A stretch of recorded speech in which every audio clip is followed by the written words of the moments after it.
And in the end, the suspect spilled the beans. Beans? Which beans? Hi, I'm Michela from Lifelong Learners.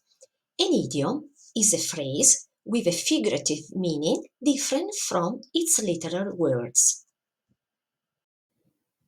They often reflect a cultural aspect of a language and can be difficult to translate word for word into another language. Today, I'm going to share with you some useful idioms to add color to your speech.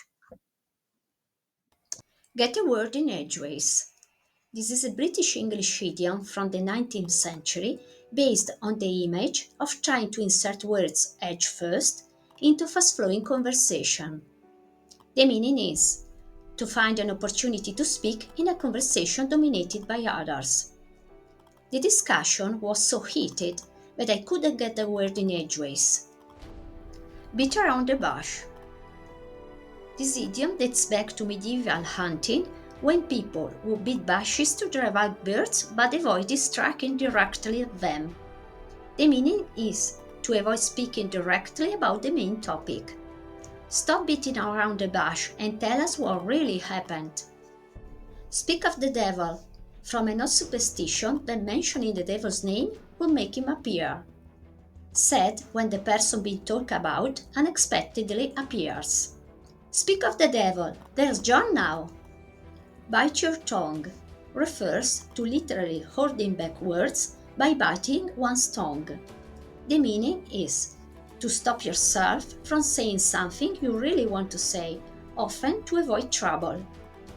I had to bite my tongue when my boss made that unfair comment. Took the hind leg of a donkey. It's a British expression from the 18th century that exaggerates someone's ability to talk endlessly, even to dare out a donkey.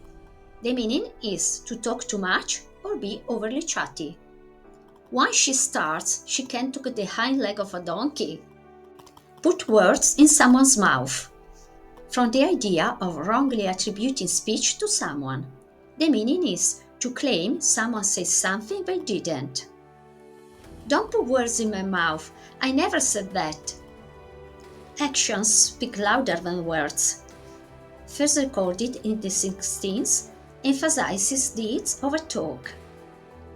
The meaning is what people do is more important than what they say.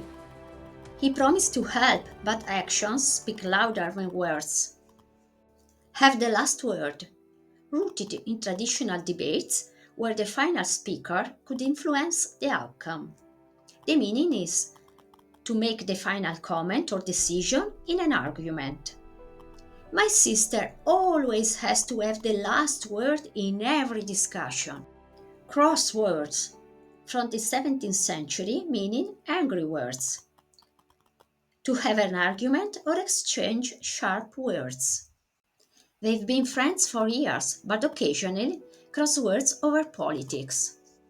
In a nutshell, ancient writers like Pliny and Cicero used it to describe something small enough to fit inside a nutshell. The meaning is to summarize something concisely.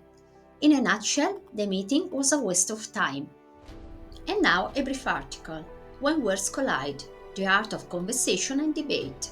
Conversations can reveal as much about people's tempers as their ideas. In every debate, someone inevitably has to have the last word, while another person struggles to get a word in edgeways. Some participants took the hind leg of a donkey, while others bite their tongues, choosing silence over confrontation. Good communicators know not to beat around the bush. They get straight to the point. Still, it's easy to cross words when emotions rise or to accidentally put words in someone's mouth. And when someone appears just as they are being discussed, others laugh and say, "Speak of the devil." Ultimately, though, actions speak louder than words. Productive debates depend not just on talk but on follow through.